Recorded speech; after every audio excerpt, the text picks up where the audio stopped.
Good night, everyone. Good night, good night, good night. Welcome to another session of Good night, good night, Miss Bennett. Speak of Jamaica breaking the silence on sexual violence. So, welcome to our second seminar in the series. It's really good to see you all out in your numbers. I see that you guys are already engaging to be informed about sexual assault and sexual violence. But before I continue again, I would love to hear some voices. How was everyone's Easter? Anyone got any bun and cheese they would like to share? That's a lot. That's a lot. That is good. So one person eat bun and cheese Easter. All right, Deidre said it earlier, as I didn't eat any this Easter. I wasn't feeling the bun and cheese vibes. But how is everyone feeling so far? Let's do a wellness check-in. Anybody feeling sad, tired? Had a feel some all right. Let me check the comments. Someone said that they can't eat it. All right. Well, hopefully you got some escovitch fish. Janila is doing well. Garisha a bit tired. Rakaya is doing good. And the executive body of Jazwa, they're feeling excited. I am also feeling excited. Miss Mackenzie, she's doing great. She took a nap. I hope that you took a nap for the both of us because I'm tired. All right, Mrs. Beckford, she's feeling motivated. Amazing. I love the comments. But again, before we start, you know that we have to invite God in our midst because without Him, this session would not be possible. So let me know when you're seeing my screen again.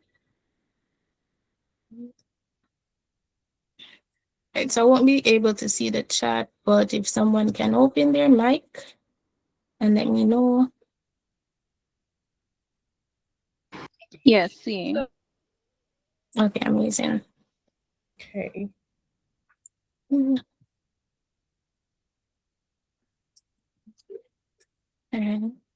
Okay. So again, the overall theme for the seminar is Speak Up Jamaica, Breaking the Silence on Sexual Violence. And this is week 2, so we'll be focusing on facing the reality, recognizing sexual violence. So we'll just play a few minutes of our song of meditation.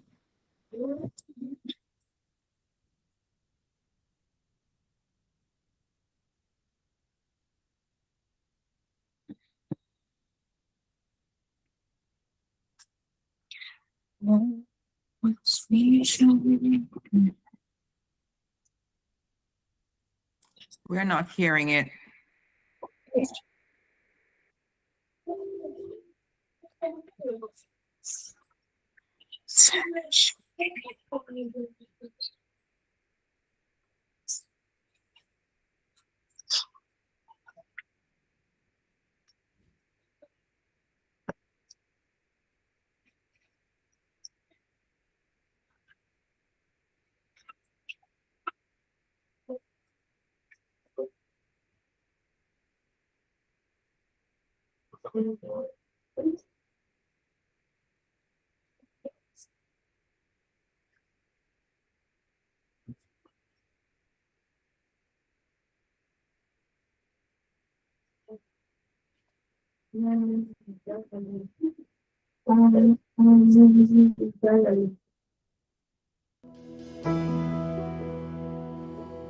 Okay, yesterday we had choir rehearsal, but now we can sing it for real. Come on, help us sing this song. Here we go. The Lord is my shepherd, everybody. The Lord is my shepherd. He goes before me. He goes before me. Defender behind me. Defender behind me. Y'all been practicing. I won't fear. I won't fear. I'm filled with anointing. I'm filled with anointing. Thank you, Jesus. My cup's overflowing. My cup's overflowing. No weapon can harm me.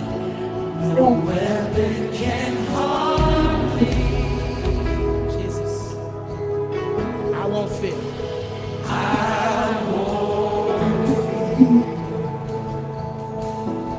People of God sing hallelujah. I am not alone. Hey, he's my comfort. And he always holds me close. Somebody just shout Jesus right there. He always guides me. He always guides me. Through mountains and valleys. Through mountains and valleys. His joy is refreshing. His joy is refreshing. Restores my soul. Restores my soul. Say this with confidence. Mercy and goodness. Mercy and goodness. Ooh, oh, give me assurance. Give me assurance. Oh, that I'll see your glory. I'll see his glory. Oh, face to face, face to face. All right, so just like this song, our aim is to be aware of sexual violence and sexual assault so that we can offer support to those in need. Our scripture of the day is Hebrew 5 verse 14, and it said, "But solid food is for the mature, who by constant use have trained themselves to distinguish good from evil," which can be said for us. Getting informed is our solid food, and being mature involves us being aware of what sexual assault is, what sexual violence is, so that we can educate others and also train them up so that they know what they should be aware of, and so that we can distinguish between what is good for us and what is not when it comes on to sexual abuse. All right, so I know that a lot of people might be tense, some are happy and want to keep that positive mood. So we are going to do a little this or that. It's kind of like a little Jamaican mix to it. So those who are from the country, you might enjoy this one. So if you're ready, let me see some emojis in the chat. Let me see some excitement. All right, I'm seeing one and few. Okay. You guys are here with me. All right, so so here is the instructions. So you're going to choose one option from each pair. There's no wrong or right answer. It's your choice. And if you want, you can also explain your choice. So I won't be able to see the chat, but if somebody would like to read the answers, that's completely fine. Or if you're comfortable with opening your mics, that's also fine as well. So the first one is rainy day or a sunny day.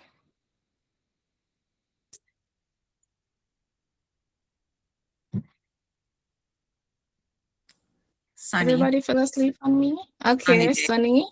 Sunny day. All right, sunny. I think I heard one rainy. I would like rainy day when I'm at home, but not when I'm on the road.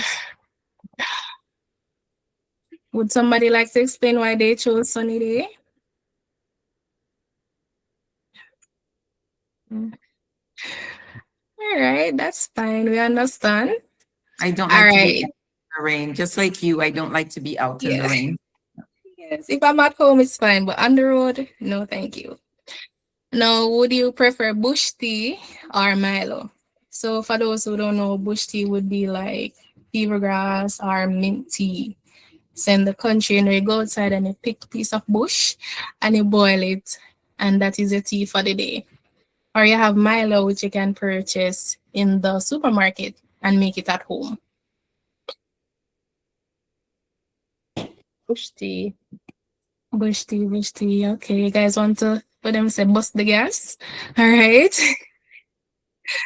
I also say bush tea. I like bush tea as well. All right, then we have the beach or the pool. I'm a pool girly. The beach is too, the waves are too rough for me. All right, I see pool, beach. Guys, we're going to have a beach day and a pool day very soon. Pool if it's a private pool. All right, I understand. I get that as well. The public pool is kind of hectic. Understand. And lastly, we have chicken patty and beef patty. I would put cheese patty, but I know majority of you would choose that. Beef, chicken. I'm a chicken girly as well. Maybe it's because it has curry. You guys can see I'm partially Indian because I love curry. So once there's curry in patty, I'm gonna take it. But thank you. Oh, last one. Dinner at home or eating out. It all depends on the mood. But I love to cook, so dinner at home it is. All right, at home, dinner at home. So nobody wants to go out and eat a little shrimp pasta? All right, Deidre is with me eating out. All right. Okay, I see more people eating out, no problem. All right, so thank you for taking part. This is the last one. I promise, the last one. So feeding the pigs or tying out the goats. Tying the goats. Tying the goats. Why not tying out the goat, Miss Beckford? Why tying out the goats and not feeding the pigs? Somebody said neither. I understand that, especially if it's on a rainy day. We don't want to do none of that. I did enough of that growing up. Okay. So this is tying out the goats for me. I can recall my childhood and so I would do anything to go tie out some goats right now. It would be such joy for me. All right, see, we're bringing back some childhood memories, which is wonderful. For me, feeding the pig, just one thing and done. Give them the pig feed and some water, and then I'm back inside. But thank you for participating in our little icebreaker. Hope your moods are lifted. The Speak Up Jamaica, Breaking the Silence and Sexual Violence seminar. Today, our theme is facing the reality, recognizing sexual violence. And today we have a special guest speaker. But before I ruin the mood or the vibes, I'm going to invite Miss Douglas, who will be doing the introduction of guest speaker. Good night, everyone. You're hearing me, right, Tosh? Yes, I am. Yes. All right. So I'll be introducing our guest speaker for tonight, who is Miss Sheree Bennett.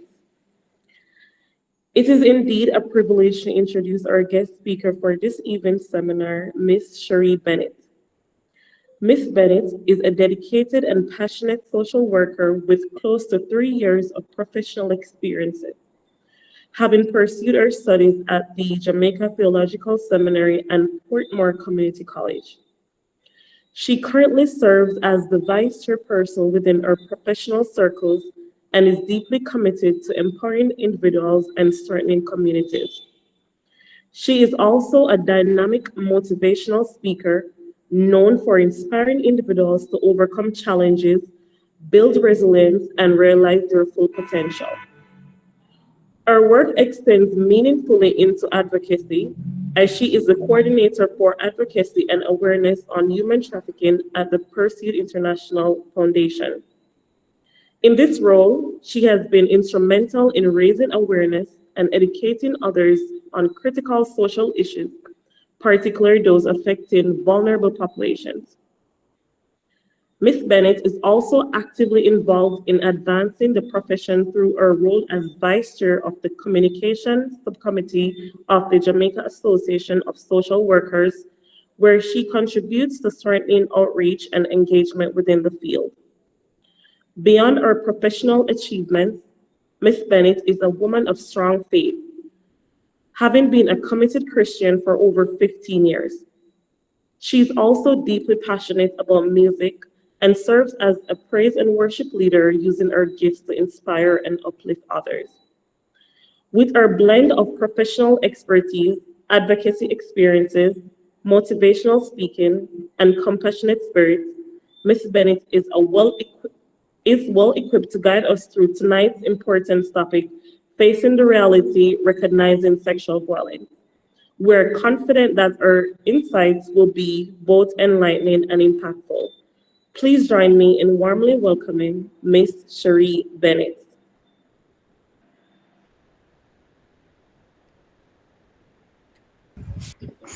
All right. Good evening, everyone. This is Sheree Bennett.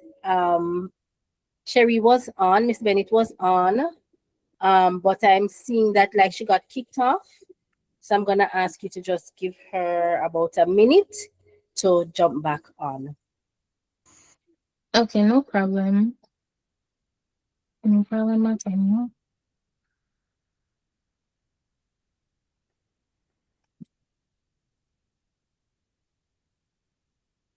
All right, so in the meantime, let me share some music in the meantime. And when she's done, she'll let me know.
Yeah, she's back on. All right, hello everyone. Boy, good evening everyone. I'm having so much problem. Oh my, everything is a problem today. But you know, this is going to go through. How's everyone doing? Hello, look here. It's me alone now. we're not going to talk this evening. So I guess I see this You're- presentation. While I'm here, presenter, we're going to be working together, okay? I love this to be an engaging webinar, okay? If you're not going to work with me, put up an answer, now, please. I'm not going to do this alone this evening. All right. I see one Anne, I see Vanessa, I see Dion. I see Pastor Marja, I see, I don't know. All right, you know, work with this evening. All right. So when you unmute the mic and just say yes, yes, yes, yes. Yes, yes, yes, yes, yes. Yes. All right. Thank you so much. Okay, so you know, our topic this evening is on sexual violence, right? I know some people might say a topic as taboo, I'm not sure. But this is something that is prevalent in our society, Jamaica, and the world at large, right? Can you agree with me? All right, so Yep. let's get into the meat of the matter. But before I get to the meat of the matter, I want to ask somebody online here. Can you open your mic and tell me your definition of, or do you know what sexual violence is? Anybody, somebody. We must all work together, you know. Alright, so let Can me you start. repeat that? Your volume went down for me. Mine went down. Yeah, I didn't hear your question. That just went blank at that time. Are you hearing me better now? Yes, thank you. All right, I'll take the two answers, one from you and from Marjorie. So Marie, go ahead, please. The question was, all right, hold on, Marie. Let's go to Pastor Marjo. Pastor Marjo. All right, so the question is, what is sexual violence? I'll go with Pastor Marjo and then with you, Marie. All right, go ahead, Pastor Marjo. So good night, everybody. So my only definition would be violence then in a sexual nature. Anything to do with it's like the two of them combined. So it's some kind of what do you call it, aggression or abuse, but there is a sexual component to it. So that's my little definition of sexual violence. All right, I can work with that. Go ahead from Marie Mackenzie. Did you hear the question? What is sexual violence? For me, it's any sexual act or behavior that happens without a person's clear, voluntary, or informed consent. And for if it's children, then they're not at the legal age, it's something else, but without consent or yes. All right, okay, thank you both. I think I'll take one more because if we follow all this tonight, we're not gonna done. Let me get a short time, all right? Okay. So I see Shamilia and I see Audrey. Yeah. Or is Shamilia hand still up? I'll take Audrey. Go ahead. Sorry. Good night. I was saying I was agreeing with the last person with using the word consent, where clear consent isn't given and it's forceful. That's correct. All right. Go ahead for me, Audrey, and then Dion, and that's it. All right. Good night, everyone. Just in addition to everyone I said, I'm in agreement, but it's really, I think, abuse in a sexual manner, an act committed against your will in a sexual manner. So, sexual violation and abuse. All right. Thank you, Dion. And then I move on. I concur with all that was said. Okay. All right. Thank you, everyone. And you're all correct. Let's get into the meat of the matter. Slide one, please. Thank you. And according to the World Health Organization, and you'd see based on definition here is basically what you guys had said, that sexual violence is any sexual act, attempt to obtain a sexual act or other act directed against a person's sexuality using coercion or any person regarding of their own relationship to the victim in any setting. It includes rape, defined as the physical force or otherwise coerced, penetration of the vulva or anus with a penis, other body part or object. But before I go any further with this, I know for some persons this might be a sensitive topic, and I want you to know tonight that you're not alone. And may you be comforted tonight, because tonight, before we started, someone had, I think I prayed and a song was played.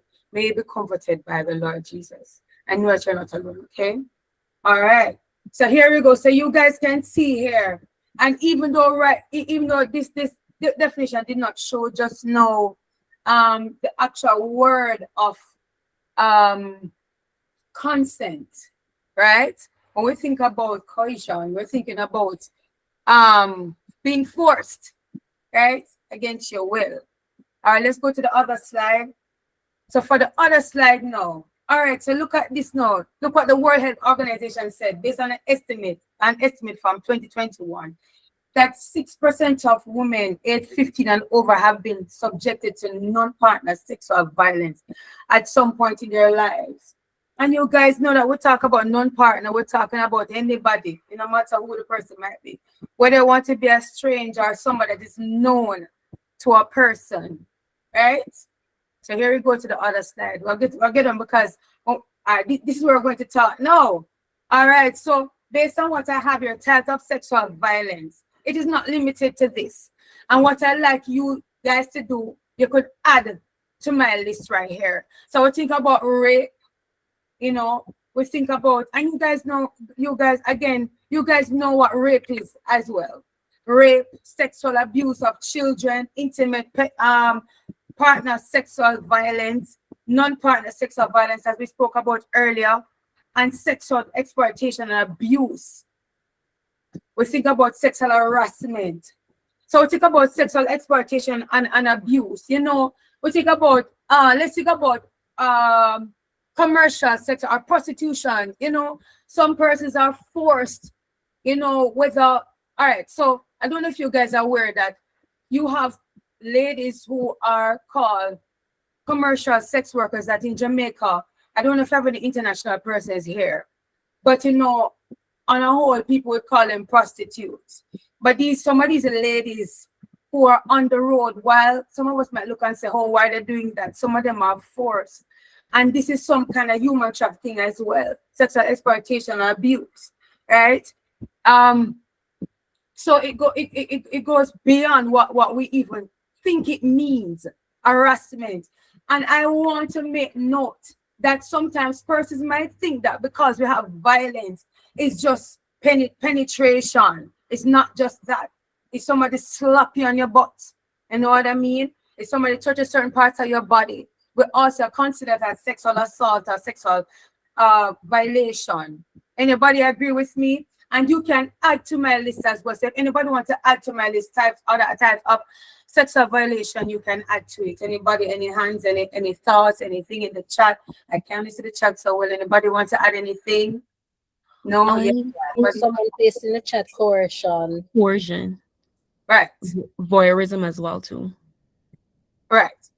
Okay. Would you like to expound on voyeurism?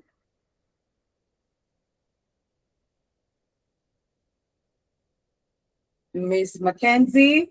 Oh, peeping Tom and stuff like that. People are like, come again?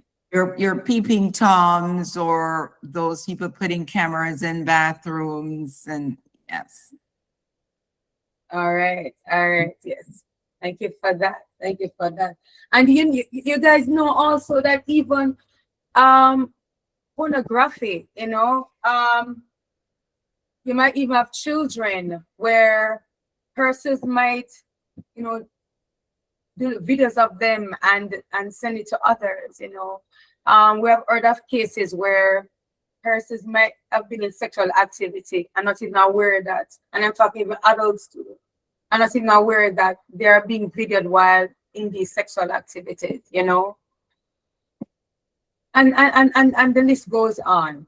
Anybody else have anything else that I want to add? Remember, send me alone this evening, okay? Miss Garner said that unauthorized sharing of intimate pictures. Thank you, which I said. Thank you so much. Thank you for that. Okay. All right. And I added stealthing. All right. And would you like to expound on stealthing? Yes, this is when a male removes the condom during sex without consent or without telling the other partner that he removed the condom. Thank you. Thank you. My God. You see, as I was saying earlier, that it's not limited to what I have here. All right, I'm going to the next slide. Let me see what I have on the next slide. Miss Smith raised her hand. Oh, go ahead for me, Miss Smith. Sexual grooming, so would probably, I don't know if that would fit in that category as well. No, I didn't hear that. Go ahead. Repeat Oh, for me. sorry. I was saying if sexual grooming could fit in the category as well. I was just thinking and wondering if sexual grooming would fit here. Sexual grooming.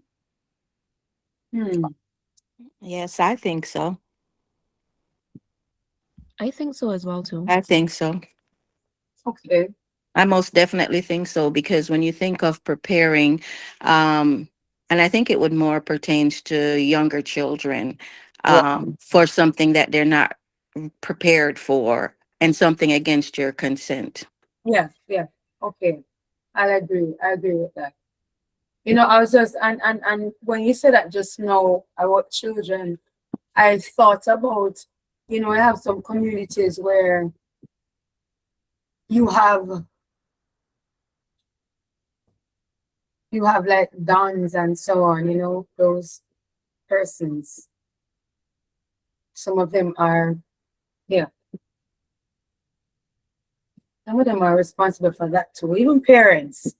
Okay. All right, thank you for that. All right, I'm going to the next slide. All right, so again, anything I have on my slide is not just limited to here. Or even things that I might even have on this, even as subtopics or whatever we can talk about. But you know that we have myths and facts, and people have all kind of things to say. And as I said earlier, we're not going to add full numbers, right?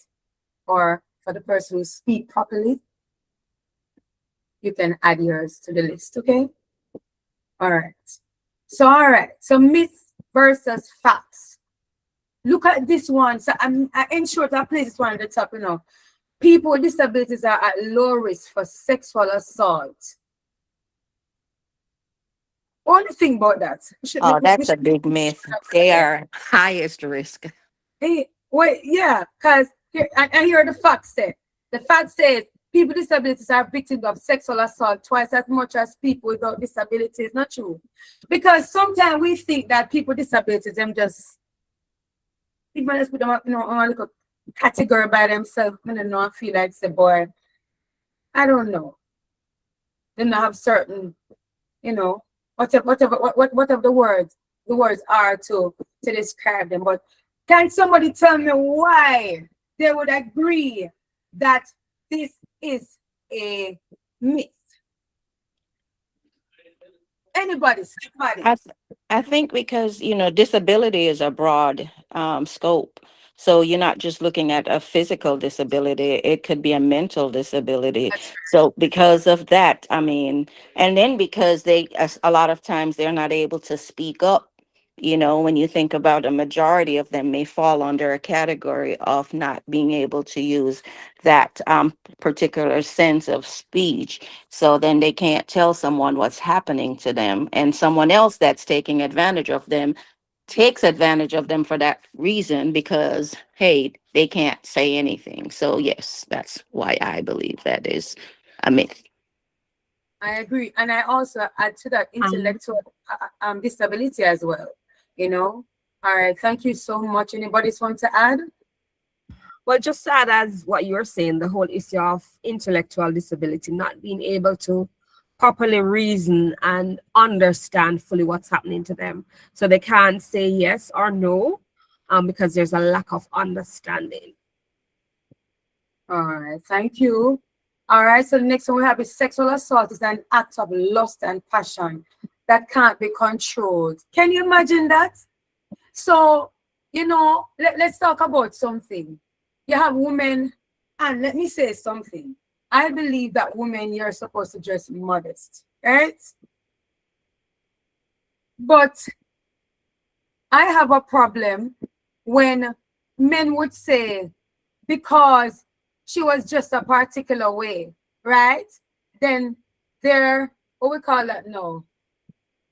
It's not even ego. Them lustful desire just get the best of them. Where they decide that, hey, I'm just I so I feel, or this is how I'm feeling. So I'm going to just give in to this. I'm going to do whatever my emotions tell me to do. And that's a myth. And the fact says sexual assault is about power and control.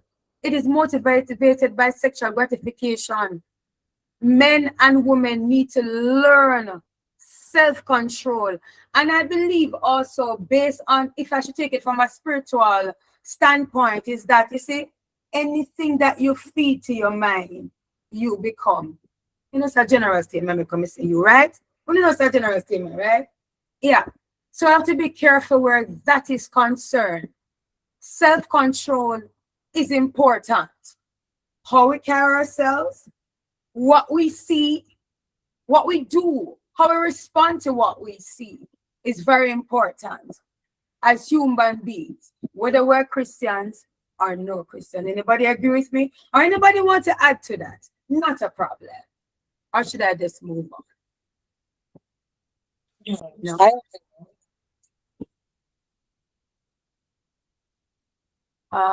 Did you say something, Pastor Marshall? I'm seeing. I was just saying that I agree with you. I agree that self-control is it, and the other person does not have a say in how you react. You should be able to control your behavior. So this whole thing about they call it now passion and can't help yourself, like that's an excuse. Okay. Thank you. There's And I no see where. passion there. That's no passion. Go ahead. Say it for me again, Mary. I was saying that's not passion. There is no passion there. Just power, control, and. Thank you. I agree too. And I see other persons here say they agree. I would also add on. Or them say they can't help themselves. All right, go ahead for me, Randy. I see you, man. Go ahead. Yeah, you just mentioned earlier, and I'm not disagreeing with it 100%, but you said a person, especially who is talking about women, should dress modestly. Even if you don't dress modestly, it's not an invitation to sexual assault. True. We didn't mean that too, but thank you. Thank you so much. Yes. Thank you so much. Yeah. Thank you, sir. Thank you so much. It was in my brain. Thank you. All right. I can move on to the other side, right? Let's go. I want to feel so far now, all right? We don't want to get bored, you know? Yeah, no man. Yeah, draw it in. That's All why. right, thank It's you, too thank you, exciting. Thank you. All right, here we go. So, all right, so look at this. Some of them things are probably kind of touchy, you know. So this one say a person cannot sexually assault their partner or spouse. Oh, big myth. Big myth. Oh no, big myth. I need some comments on that. Let me hear. Go ahead. That's a big myth. Big myth. Because no And means no. Whether All right. married or not. If I'm not All in right. the mood, I ain't in the mood. What's your point of that, Sir Foster? Did you want to say something on that? No, I'm saying that's a big myth. You know, a lot of people have the misconception that it doesn't happen with a couple, but believe it or not, it happens more often with couples than the norm. And because a lot of people are afraid to speak out, so they suffer in silence. Yes. Thank you. Yeah, that's intimate partner violence is sexual violence is more than we recognize. That is so true. As he said, most people don't report. And I've had domestic violence survivors who may come to the hospital for physical injuries, but they don't report a sexual assault because number one, they don't understand that when it happens from your partner or your spouse, it's still rape. And you're not somebody's property that they can just take advantage because they want to. If my body's mine and it's rape if it's against my consent, if it's outside of consent. Yeah. Okay, thank you. And that is so true. Thank you. All right, go ahead for me, Dion.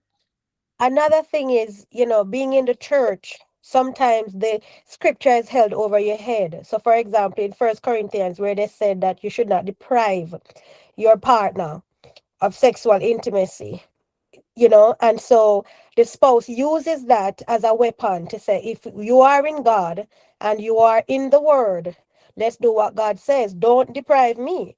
And so many women and even men, they feel guilty because they feel as though they are going against what the word says. But as somebody said earlier, no means no. And it's all exactly. It all boils down to I did not consent to this. Can I go to the first slide? Read myth and facts, please. I soon look on your stuff in there. Oh, and I never read some of these facts here, but these are some research I did according to resilience empowering survivors based on a research that I did. I want to go back to the other slides now, please. The other myth. I want to say, so I know a lot of you want to say something on this. It says here that nearly 1 in 10 women have experienced rape by an intimate partner in their lifetime based on this research. All right, let me see what the chat is saying here. Whoa. You said we can't keep up with the chat right here, so. It fits in your own narrative. Because if you love and care for your spouse as Christ prescribed, then you wouldn't take anything by force. That's true. Sorry, I don't mean to laugh. All right? True. And you know what? Guess what? It's true, because Christ said that the husband must love your wife as he loved the church. Not so. And we would not, and you wouldn't want to force that on your wife. But look here now, guys. One thing we need not to forget, because men go through these as well. So please, but that is not only women alone. Men too. Men go through this. Let me see what is here again. Anything else? Don't let me get started. Okay, Mari, me know when you get started either. All right. Okay. All right. Let me assist you with the chat. So many persons are agreeing with you that the myth is false. And Tyrion was saying that, like, intentionally depriving your spouse, for example, out of spite or sex. Okay, so I guess that might be a different thing, from when, well. Yeah, you're right. A different, yeah. That's going down a different road. Mm-hmm. Yeah. And somebody say the scripture is really speaking against maliciously withholding sex. Okay. Like intention, okay. But I think that 1 in 10 is because they use love and you hang it over someone's head. And so you don't realize that is still force. That's mental manipulation. Right. And as Sister Foster have here, that manipulation, that's manipulation when they use the Bible. Yes, I agree on that too.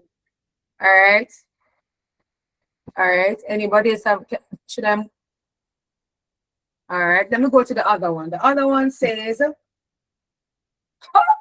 look at this, guys. Sexual assaults most often occur in public or outdoors. What is about that? Big don't myth. Look on the fact yet, don't look on the fact. This thing, what you guys think? Huh? No, that's a big myth because. All right, so 55% of rape or sexual assault victimizations occur, and I remember this is based on the studies, right? That's that I talk about 55% of rape or sexual assault victimizations occur at or near the victim's home, and 12% occur at or near the home of a friend, relative, or acquaintance. All right, let's go to the other slide. Remember, I said you guys are free. All right, to the part I'm going to talk about. Men are victims of sexual violence. Men are not, sorry. Myth, want to say, men are not victims of sexual violence. Big myth. Big but myth. the thing about this myth Right. is that a lot of them are not aware, are not conscious of the fact that they have been assaulted. Why would you say that? And a lot of them are ashamed to come forward because, like, I'm a man. I shouldn't. This shouldn't happen to me, or they're ashamed, or does this make me gay? You know, they start questioning their sexuality, whether the perpetrator, and another time the perpetrator is male, but they're female perpetrator too. So, you know, when it's male and male, they're question of sexuality and they may be ashamed to report. Am I on? So, is this Noga and then Randy, please? Okay. Men can be abused. A lot of men are being abused by women. It's not only men that abuse women sexually. Women abuse men. I would like you to use your imagination. If you have your husband, he is not a husband that will go out and try to find another girl. He is there with you. He depends on you. You deny him this month, next month. What do you think is going to happen to that relationship? What do you think that man is thinking? And if it is that the reason why you are denying him, it is, say, for a medical reason. Say, for instance, perimenopause. Then sit him down and talk to him and let him know how you are feeling and why you are feeling that way. Because a lot of relationships fail because the man don't understand what his wife is going through and why she has suddenly changed from what she used to be. So, and women use it as a weapon against their husband as well, as punishment. So men are being abused.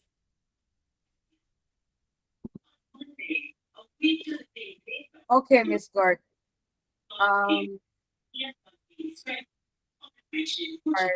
Thank you for your point. Thank you, Miss Gordon. Thank you. Thank you. Randy, you can go ahead. Yeah, you just said earlier that men doesn't know when they're abused, and men do know when they're abused, and I they didn't say will. that. Somebody said that. Yeah, I'm just saying. So I'm just speaking about that. Okay. They do know when they're abused. As I said, sometimes we behave as if we're macho and we go through it, and then we end up in a psychiatric state, and then we get abusive instead of we speak up. The thing is that we don't speak up as much as the ladies do, and the percentage between lady reporting and men reporting is not, I wouldn't say a lot different, but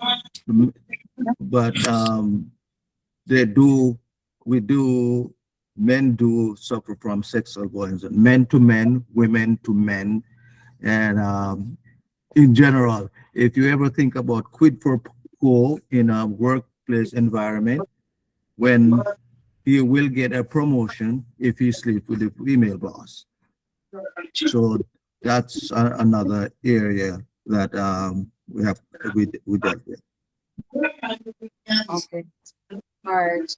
Thank you. Thank you. You know what? I think that a lot of men, they're stigmatized because they think that. All right. Let me tell you of a situation I know. There's a gentleman I know who had shared a situation with me where he was with someone and the person was really abusing him. And I mean, one thing that we learn, especially as professionals, that we're not supposed to, tell people what to do, but to suggest and so on, Ms. Gordy, can you close your mic, please?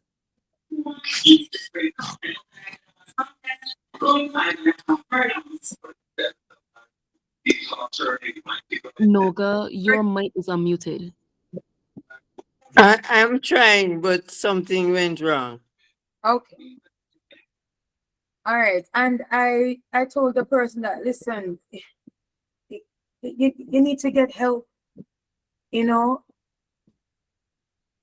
Society tells men that, hey, I'm are the sorry. I'm sorry. Can you say it again? Because I couldn't really hear because of the disturbances before. What was the okay. situation? Okay, so I'm saying that there's someone that I know of who shared with me some time ago that, he was being abused, and, that would be, what's the word I used earlier again? I don't remember that word I used earlier, but Grooming. what's that word like? It's something that we don't really like to talk about in again. I said it when I started. Taboo. Taboo. Thank you. It's taboo. So men don't really want to share that. And I mean, it was hurting him. And I was saying, as professionals, we're told not, you don't tell people what to do, but you suggest. And I told him that, listen, you need to get help. I find some are based on research, or even not research, but sometimes men, because of the stigmatization, they're afraid to go and get help. And I want to speak to a man who is online today. I know females are here and children might be here now, or children that might have experienced this or is experiencing this. But I want to tell a male today, or if you know somebody who is experiencing this, to get help, to get professional help, and to get prayer as well. Because I want to tell you something, all of us here today, all of these things that happen, whether it happened to you or to somebody, it doesn't just stop there. But it happened, if it's happened to you, it might be coming from somewhere in a generation. It might affect your generation to come. You know what I mean? Try and see how you can get help, and never forget to get some prayer in as well while you get professional help. But men need to speak up, and us, as we're here today, I'm not done in my slides, but I just want to implore us today that however we ourselves as individuals can get help, however you can help somebody, there are helplines out there. And before I go any further in my slides, there is an organization called Sisoka. And let me tell you what, I guess you guys know Sisoka. I'm trying to find, let me tell the meaning, because I don't know all the meanings of the air. And it is Center for Investigation for Sexual Offenses and Child Abuse. This for in Jamaica, or even for victim services in Jamaica. I'm not sure about for the organizations overseas. But seek help if you need, if it's something that happened to you from your childhood, you were abused from your child or an adult, whatever, seek help. I remember about 2 years ago, I was listening to a program, and the Minister of Justice is Delroy Chuck, and it's from Jamaica. There's a law that was passed for persons, even how many years ago, if they were molested, they were raped by anybody at all, they could report it, and then that could be a case in court, and the person be charged, and you know what happened after them being charged. Yes. So for anybody here who you're struggling with this kind of situation, don't be afraid to talk. There's help out there, whether you're church, whoever, but get help. Get help. All right. And if you agree, say something, please. I hope that didn't put anybody in a mindset that I didn't want to go in, but I had to say that. All right. Okay. All right. So I'm going to my next slide. And also, before I go to the next slide, if anybody wants to add any more time, Okay, okay. Oh no, it's okay, Miss Bennett. You can continue, but there are a few hands up Oh from my, L, let me right, look. All right, and Tashkona, I'm sorry if I don't pronounce your name correctly. Can you tell me the hands that are up, please? And I yes, will. no problem. So I, I see a Terrian, right, a Rakaya Goodrich, Teresa Gaynor, and L. So you can all go in right. that order.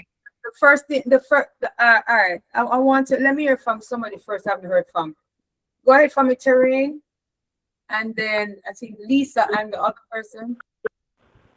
Hello. Hi. Guys, hear me clearly? I'm not hearing you clearly. Hear me better? Any better? Yeah, go ahead. I think that's a little better.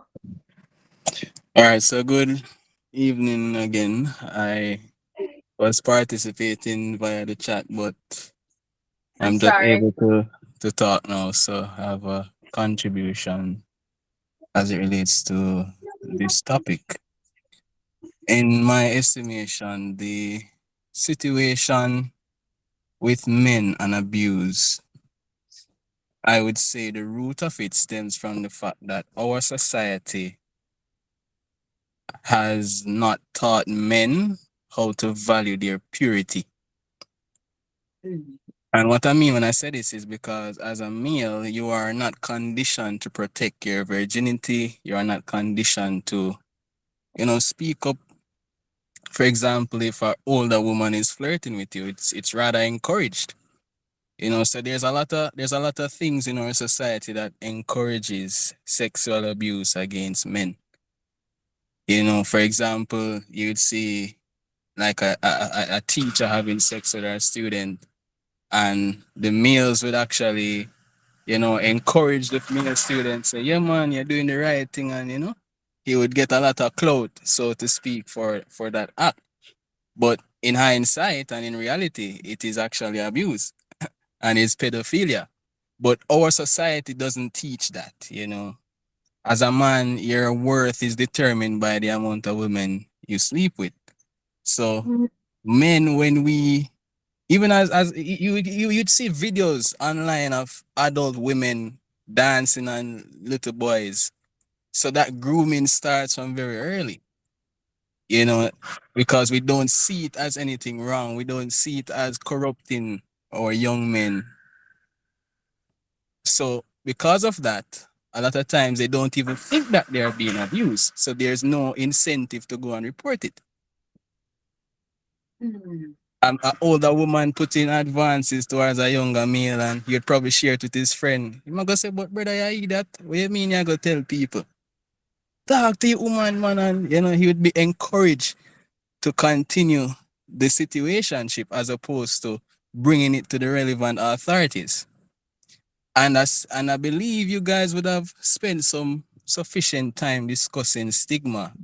I'm assuming, if I've been following correctly, concerning male to male interaction. So a lot of men, they feel embarrassed about that situation, so they rather bury it deep inside as opposed to sharing it with someone and get the help that they need. They feel like they would feel emasculated if they should bring forth that situation, so they rather kind of bury it under the ground. So until we kind of start to shift the narrative around certain things and shift the culture around certain things, then these situations will continue to happen and we won't see an end to it. Thank you so much, Terrain. I agree with you. I agree with you. And as you talk about people, our males aren't taught to value their sexual purity. If you check, especially in Jamaica, if a male tells you that he's a virgin, people laugh or they might not believe. And that is important.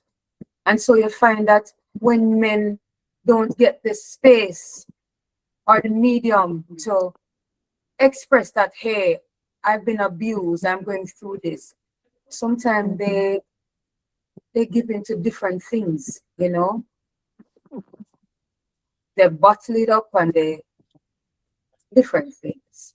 It cause them to have maybe psychological instability. Some of them might might experience suicide ideation, something, you know, instability, mentally as well, you know. And like I was saying earlier, it's important. That's why when I came on tonight, I did not want to do a presentation or a discussion that only goes in the direction of females, because men do experience this as well. And like I said, it's taboo, you know, or they're stigmatized, you know. And I mean, as a society, not just Jamaica, but the world at large, you know, we need as he said, shift the narrative, man. Men need to be included in all of these situations that are going on.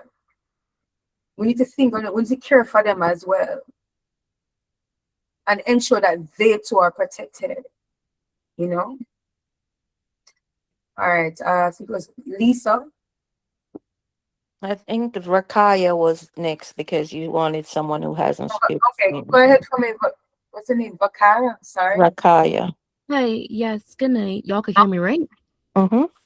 Yes, I would just say I would like to just add on to what Taran was also saying too, because I'm from Barbados, and I would say like there is definitely like a thought like throughout society where like sexual prowess for men is seen as like a good thing, and that is why like so much young men does also feel like they aren't victims of sexual assault, because just like Tara mentioned, and it's so true, a lot of disgusting predatory older women, older teenage girls would go and prey on like younger boys as well too, and be seen as cool. I even had personal experience with it myself as well too. When I was in school, and I remember I would tell my male friends, I'd be like, yo, like that's weird. Like you are like 12 years old. Why would like a 16, 17-year-old girl try to get with you?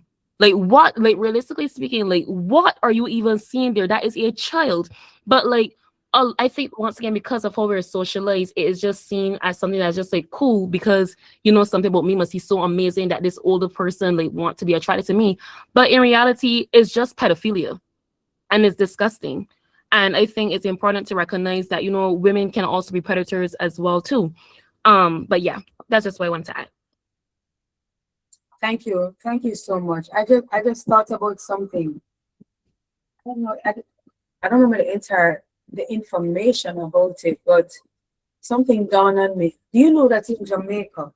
All right, so for the age for sexual consent is 16, right? And let's say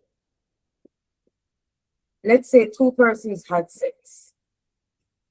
We're not straying a bit. I know we're talking about abuse and violence, but let's say a 16-year-old boy had sex with his girlfriend.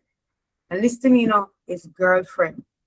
And I'm saying this, I don't believe that any teenagers should be having sex. But while we know we don't want to happen, there some of them they're still doing it, right? And so he's 16 and she's 15 and they had sex. And say they didn't say anything, but then the mother of the daughter found out. And it is reported to Sissoka, right? As we say, Sissoka in Jamaica is Center for Investigation of Sexual Offenses and Child Abuse, right? Do you know that when this go to like the family court, even though their boyfriend, quote unquote, and girlfriend, the male is the one who is blamed, the male. And, you know, and then they go to the courts and they go all kind of process. I don't know if you guys know that the procedure in Jamaica and all kind of things happen, you know? And sometimes I think they're working on something with that now, based on the news that I heard recently. But I look at it sometimes, it's just, I don't know. That's my little point adding. Thank you for adding Miss Rock. I'm sorry, I didn't pronounce your name correct, but thank you. Go ahead, Lisa. No, everybody said it just perfectly. I was just going to add that some women behave like men. So there's that role how men can be abused because the men are now, taking the place, as someone said, emasculated. And so they feel like they have no choice but to, follow whatever that woman says. Yeah. Thank you. All right, Teresa, and I go to the next slide. Okay, just to add that, Somebody else. I'm sorry. One sec, Teresa. Sorry. Who's the other person after Teresa? I can't see. So whoever is after the other person after Teresa, please go after her. Sorry, Teresa. Sorry. Go ahead, please. Oh, I was just thinking as persons were commenting that the whole issue of sexual violence is actually a cycle. And we have to be mindful to educate our children about their vulnerability in this cycle. I think of an example of a friend of mine. He was very overly sexual, and every girl he would try to come on to, and I figured a way to back him off. And then I started asking him, I said to him, how old were you when you first had sex? He said he was 9. Wow. And then he was, describing the experience because it was with an older girl, of course, and his foreskin actually ripped. And I said to him, do you realize that you were sexually abused? And he did not realize. And because of that incident in his childhood, he had become almost like the perpetrator without me even being conscious of it. So we at the Jamaica Family Planning Association, when we're talking to our kids, we have to be very careful to talk to them about, first of all, good touch and bad touch. Because there are lots of Jamaicans who don't even realize that they've been sexually abused because they feel they haven't resisted and they just went along with it because they were scared or whatever. They thought that was consent, and really and truly, it is not consent. So as everybody said, it really is a cultural thing that we have to fight against and do what we can to change the culture and the mindset, starting from children are little so that they can protect themselves and be willing to talk about when something happens to get help as soon as possible. Thank you, Teresa. I agree. I agree with you. Educate. And I think the last part would have gone to that as well. Educate our children. Don't be afraid. Talk to them about it. And you talk about good touch, bad touch. I was watching something on that today. No, I've never watched it. I glimpsed over that today. Good touch, bad touch. I've seen videos where teachers have done that in their class and they're showing persons. Parents, let me say something. Parents. And I'm going to emphasize on parents. You need to do your part. And I'm not saying there are parents who are not doing their part, but you need to do your part as well. As Teresa mentioned just now about educating children, some of us parents need to be careful of who we leave our children with. It could have been their own family. You have to be careful as well, I remember years ago, I had this neighbor. She had 2 daughters at the time. And Miss Gordon, can you close your mic, please? She would never leave her children with anybody at all. Because some people probably would have said she was paranoid or something, But, back in the days when some of us were growing up, our parents were, maybe they thought maybe they were afraid to teach children certain things, or maybe not afraid, but I think that children shouldn't know certain things. I'm not afraid to say this. My mother gave me a book. Some of us probably learn maybe from parents or so, but don't be afraid to teach your children certain things. And when your child tell you something, not tell them, say you don't believe them. You know what I mean? So know your children. If you know that your child used to, for example, is a talkative person. I'm just giving an example. And you realize a child is not talkative, he's not talking. Check it out. If you realize, for example, a child is being isolated, you know what I mean? there are different signs to you know that for you to identify that something is going on with this child or children. It's in Jamaica. I don't know if it's out of only Jamaica, but let me just say, it is said it takes a village to raise a child. People, whether you have children or not, whether you have nieces, nephews, or stranger, look out for them too. Look out for them. Look out for them. Whatever information you can give, however you can educate them, do it, man. Help too, because best believe it. Sometimes if a parent or a guardian don't do their part, the stranger, the done man, the different persons out there, to instill in them or to do other things to them that you, or the things that you haven't instilled in them, they're instilling negative in them, or do some things to them. Find something that parents ever show their guardians, their children love, or your niece or your nephews, them too. I'm not limiting this to parents, and we're not giving them love. You know, sometimes understand that some parents or guardians, you might not get love from your parents or whoever, but you have to first be a friend to get friends. Be friendly to get friends, you know. Try over you can. If you don't know how to do it, I'll talk about Jamaica. The family court. I learned this years ago. They have programs where they teach parents how to be, you know, how to be parents. You know, the different attributes or whatever you call them of helping them to become parents. However, ask for help if you don't know what to do, but try. And if you have children that you know experience certain things, no, keep silent. Report it. Let them get the help, the professional help. And again, I said prior to, and I said earlier, and I'm going to reiterate, nothing, you might think that it happened to you, but there's a root cause to it. Get the professional help. Most importantly, get some prayer. How can we help as a people in Jamaica? I think the lady said she's from Barbados, regional, internationally.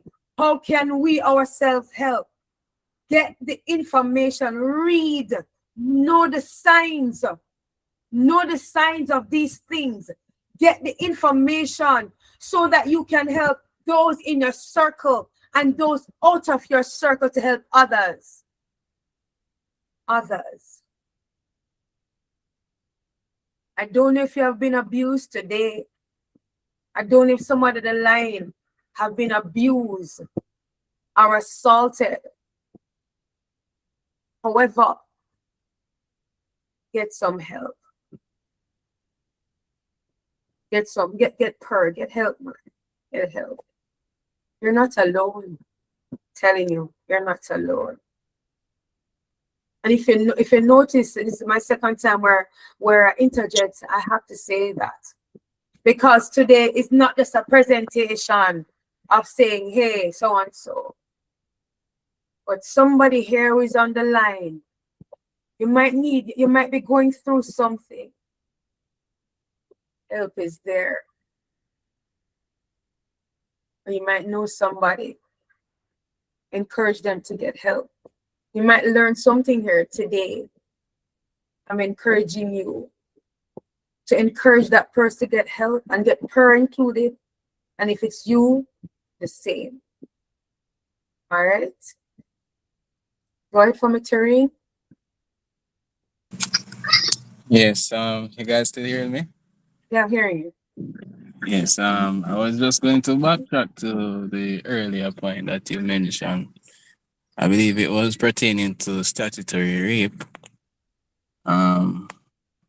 Based on that conversation, I think the other day, I think sometime late last year, it was suggested to look into that section of the law and I do agree that it needs some revision when we look at the context between certain things. For example, so with statutory rape, so you have a male and a female under the age of consent, right?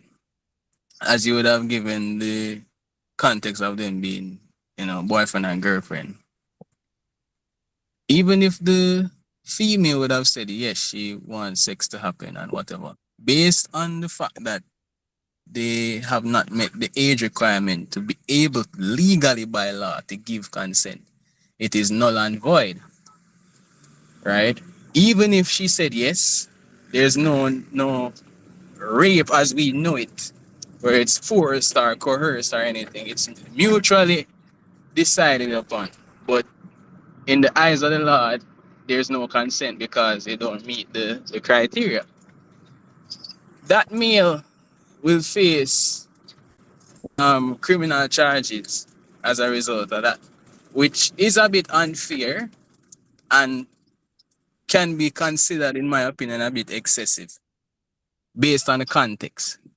So the context is critical. It's not that he forced sex, they are both involved with each other like that, boyfriend and girlfriend, and sex happened, but they are not, the guy, she's underage according to the law, etc. In that instance, I think criminal punishment is not the methodology to treat that situation. That's the angle that I was looking at it from. Not sure if anybody else would support that view. So I touched on that because based on what I had said is that my scenario was that he's 16, so he's at the age of consent and she's 15, boyfriend, girlfriend. There's something that is being discussed though in Jamaica. Instead of it being a criminal, well, you know, while he's 16, he'll go through correctional. We call that age for them. Through that, they go through that process for that age. But I'm trying to remember. They're visiting that now where what do you call that thing again with Ministry of Justice? I don't remember. Sorry, can I just interject, Rehabilitation. please? Yeah, go ahead for me, Pastor Marshall. Yeah. All right, so I was trying not to interject, right? But it would be irresponsible of me not to. So they are not up. The approach is not like that anymore, right?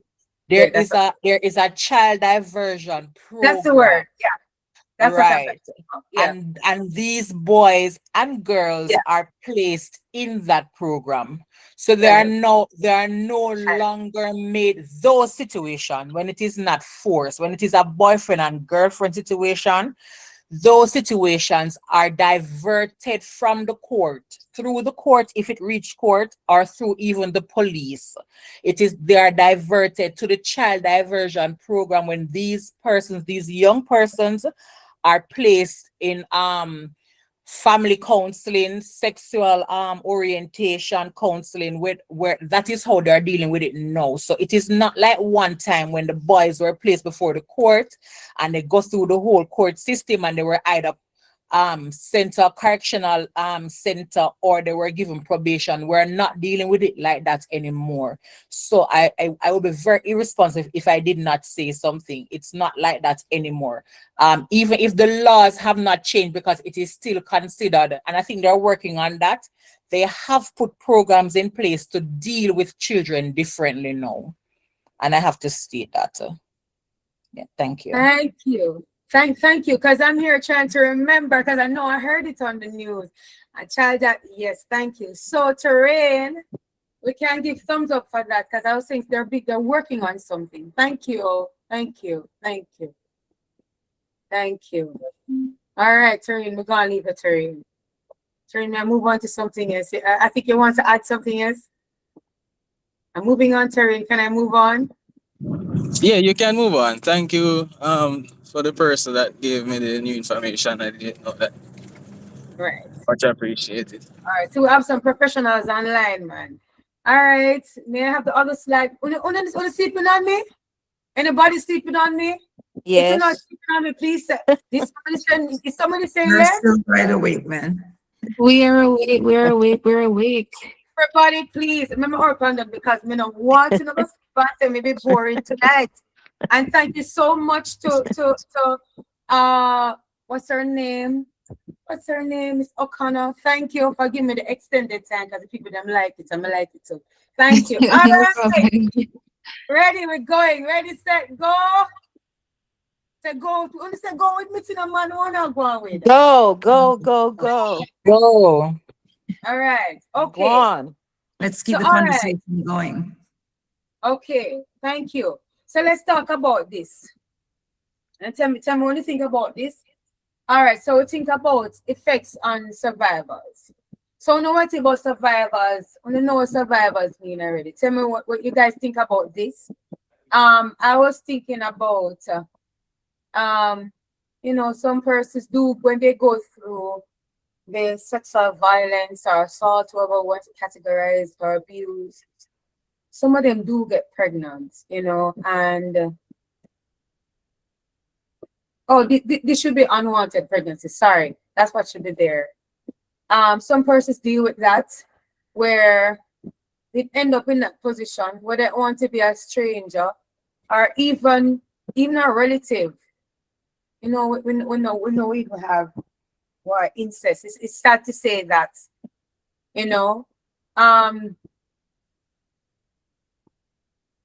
I don't know if this is a touchy point or these are touchy unwanted pregnancy.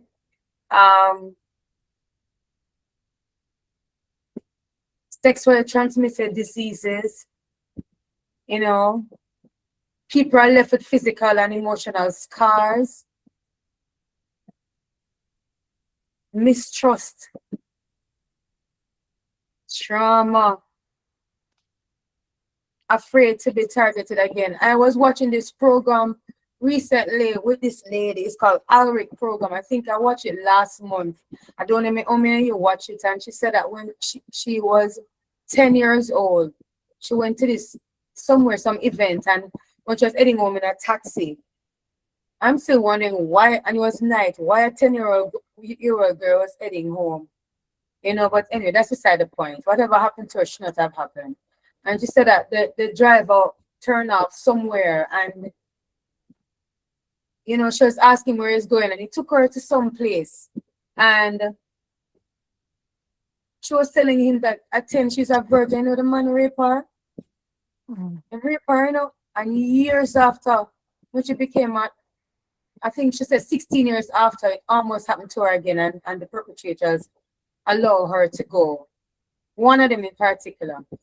But then she saw the man and she became an adult and went to the man and tell him what he did to her and him run her. I don't understand why she never reported it and so on. But when you think about this of persons who have to deal with this, whether you're pregnant or not, whether it was penetration or not, it was wrong. You know what I mean? The trauma so many persons go through, the psychological effect that it have on persons. You know what I mean? And I'm just thinking that, oh my God, I can't imagine, persons that, oh wow, even persons might have experiences from a child, as childhood experience, and then they become adults, and I don't know. What's your take on this? What you think? What's your take on this? If you have anything you want to add to this, what's your take on this? What do you think about this? My list here. Do you agree? Do you want to add anything to the list that I have right here? What's your take on this? Any takers? Yeah, I would like to add on, like, when you were saying you didn't know why she might not have reported it. I think sometimes, like, when it comes to dealing with sexual assault, because of how the different reactions to how people can be, like, for example, if a person may not be understanding, especially those who are supposed to be in power, that you'll be reporting it to. Like, if you got people that just be pushing it away, or might even question and say, "Well, you sure though? Like, you sure you didn't want that for real?" And because of those type of things, it will make a person feel doubtful about even reporting. And then also, like, when it comes to reporting certain cases, again, I will speak from the context of Barbados, sometimes you will got cases of sexual assault that will happen 10 years, the person reported every since. and like it still ain't get dealt with in the courts. And because of that, you still have to then you have to be dealing with that court situation, and they have to be drawn out, and you have to be living out over and over and over and over again. And then sometimes when it all end up, the person don't even get that long in prison. They don't get, like, there's no really no repercussions for their actions, but you still have that trauma to deal with forever. And sometimes people don't want to deal with that at all. They would just rather not say anything. So yeah, that's just my 2 cents. Thank you. Thank you. Thank you for your point. Thank you. And I agree with you. I agree. I think let's think about even a community where it's a done community, you know? Yes, you guys know what I mean by done, or everybody here. And the person might be afraid, because sometimes persons are threatened, you know, that, boy, if you talk, then I might do this to your family, or even if it's a relative, might even tell the person that, hey, this is what I'm going to do to your family if you talk, you know. So persons have their different reasons why, you know, they don't talk about it, you know. And I think maybe sometimes persons who don't seek professional help, or maybe even seek professional help when they decide to get married, you know, they have issues. Because I've heard of cases where persons talk about they have been abused, and even while getting married, it's a traumatic situation, because they have not given, you know, 100% to their partner. You know, and I think that same lady, I watched the interview, she said the same thing. My memory serves me right, yeah. That she had an issue even with her husband, you know. And it can be very traumatizing for some persons, or traumatic, you know. Go ahead, Terry. Yeah. There's one thing that I think is really missing from your list, and that is hypersexuality. A lot of persons, when they are sexually abused at a very tender age, they tend to be very sexually active going forward. That early introduction, it kind of warped their perception concerning sex and things. So they engage in a lot of it because they somewhat become desensitized in a sense.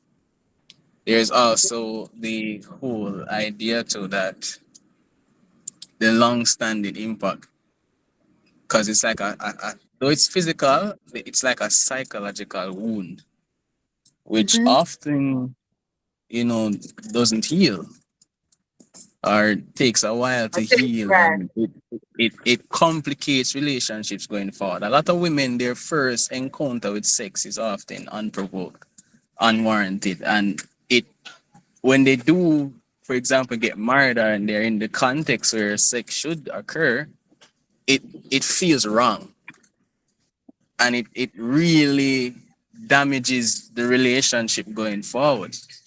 You know, some think that their partners are hurting them when they try to even touch them in a sexual way, and that's their married partner, and that's because they haven't recovered from that psychological wound, and it continue to persist.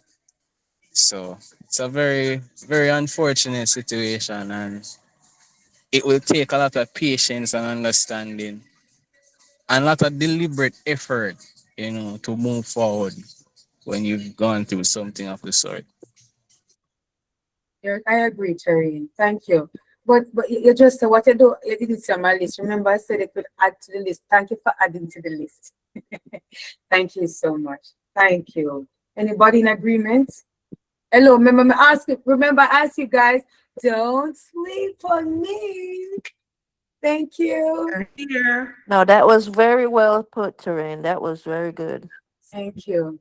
All right, so we know that some persons also experience depression, you know, and there are different levels of depression as well. We talk about even shame, guilt, and blame.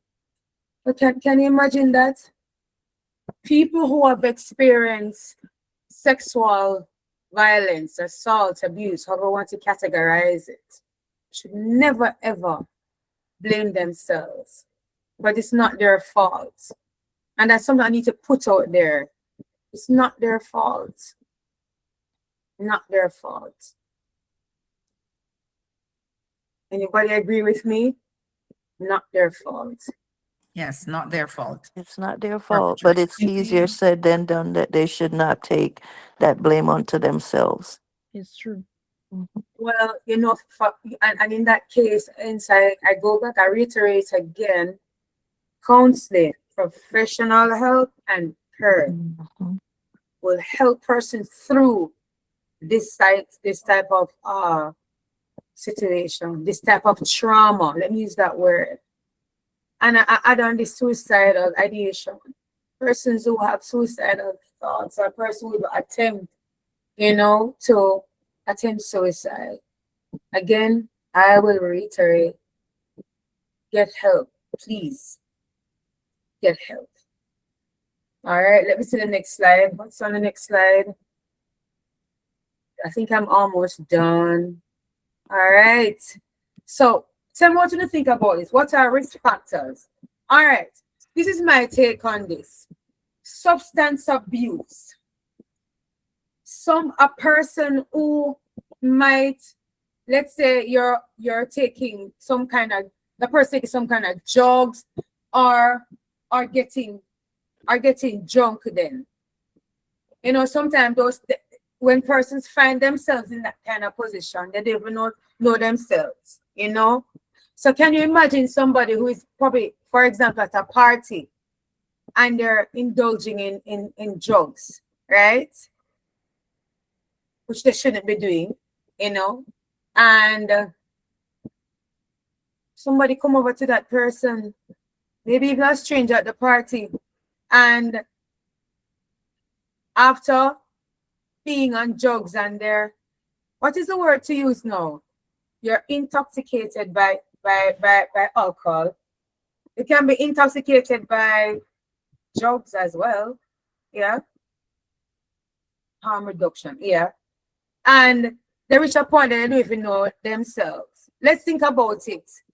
Don't you think those are risk factors for persons, for getting assault as well, or abuse, What do you think about that? Anybody want to, what do you think about that? Back to the previous slide, please. What do you think about that? Anybody want to add to that? Or disability, let's talk about physical disability now, physical. So it might be somebody who's in a wheelchair or somebody who has maybe a one hand, you know what I mean? Or somebody again who might be intellectually, who's experiencing intellectual disability, or what do you think about that? Because they're more vulnerable, definitely. Thank Because you. if you're intoxicated, if you're under the influence, then you have placed yourself at a higher vulnerability of someone taking advantage of you. And even when you're saying no, they're gonna say, "Well, you didn't mean it because you're drunk or you high, whatever the case might be." And then, Right. of course, being disabled, we touched on it earlier. You're definitely a big risk factor there. If you're not able to articulate or to fend off, whether it's a physical or not physical disability. All right. Thank you for that, Lisa. Family and family friends shouldn't be right here. I'm sorry, it should be elsewhere. I don't know how I got it there, but I don't know if I should use the word poverty or I should use economic something else. I don't know. Maybe I should have used economical something else. What's the word I could use? And while I put sometimes persons who are in this category are vulnerable too, because you might have children or sometimes even you have parents who would send their children to uncle this or whoever in their community or wherever and say, all right, go and ask John Tom for some money. You have parents that do that. And then because of that, now they're susceptible to this kind of abuse, this kind of assault too. And several different and there are several variables how they can be susceptible to that, where economic somebody help me out, no man. Economical something, or to me about what one is poverty. I mean, if one person I think that I shouldn't just use poverty. But you know what I mean, right? Yes, we That's how know. I right Economic there. factors could be one of them, maybe. Or Say maybe you could that say again? economic factors, or maybe you could say like lack of economic resources. Thank you. Right. Maybe yes. Instead of putting poverty. Yes, right there. So persons like that, they become not like that. Persons in that category, they become susceptible, you know, to these kind of abuse. And you know, as I said, the list is not limited to what I have here. You know, terrain, and then I move on to the next slide. Someone said economic. Oh, sorry, that's from before. Can move on. All right. Okay. Thank you. Next slide, please. I think this will finish, guys. All right. So basically here, what I try to say here is that, you know, the different places where sexual violence can take place. And it's not limited to here. So I have 3. I need some more added to my list. Come on, work with me, please. I need some more added to my list right here. Oh, can I tell you guys something? Even in state care, we have heard the news where persons who are in state care, and state care is where children should be taken care of. And some of the workers who are there are persons sometimes who are abusing our children, you know, which is so sad. I don't know if anybody have anything to add to that, but Someone put in the chat church. yeah, you know that. You Yeah. know, can I tell you guys something? I was going to add it to my list, you know, and I didn't bother to. But yes, it's true. That is so true. Oh, I'm not seeing that. Oh, all the way down here. That is so true. I agree. I agree. All right. We're moving on. Next slide, please. Yeah, correctional system. It does happen in prison. Yeah. In jails. And so many other places. That's it for that's it for no more, nothing else on the slide. That's it. You don't want it to done? Yeah, more. Yeah, it's too good. That's it. Yes, that's it. No more slides. Yeah, thank you. So guys, thank you so much. I don't know. I think it was an interactive session, so I think we have no question. Thank you so much for your patience tonight. Thank you for your patience. Thank you for engaging with me. Thank you so much. Thank you. Thank you. Wrap up now. I You're do welcome. hope This was great. I'm glad we're having this conversation. This needs to be normal. Survivors need to know they're not alone and to speak up. It's not their fault that this thing happened to them. Okay. Perpetrators need to be held accountable. Absolutely. Thank you, Marie. And I do hope when we leave here today, we'll leave as a voice. We'll leave as a voice. So if it is before we weren't sensitized. Oh, my neighbor brought over the Someone's mic is open. Is mute. Water, can you close your mic, please? I do hope from here will be a voice for the voiceless as well, you know, and that you have been impacted. And also, as I reiterated, if any of us are here are experiencing, I had said it earlier, I suggested what we need to do. All right. Thank you so much, everyone. I hand over to our moderator, Miss Roach. Thank you so much. That was a good discussion. I enjoyed it and I learned a lot, to be honest. And I see all the commendations coming up in the chat. Yes, you guys can continue. Thank you so much, Miss Bennett. That was really informative. I'm not going to lie. It's like I'm ready to hear some more. Right now, I'm going to invite Miss Harvey to do the vote of thanks. Thank you. This series was a very informative series. I really enjoyed every aspect and I did learn a lot. Good night, everyone. On behalf of the organizer and those present, I would like to extend our heartfelt thanks to you, Miss Bennett, for such an insightful and meaningful presentation.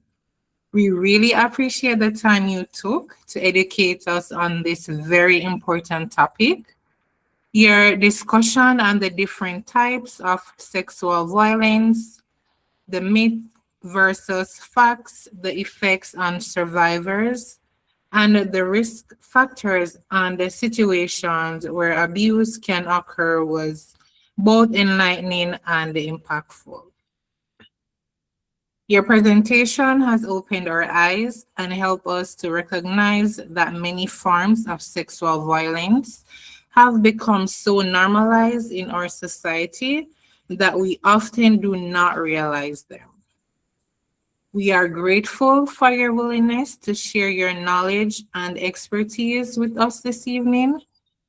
Thank you once again for your time, your dedication, and your commitment to raising awareness. Thank you so much.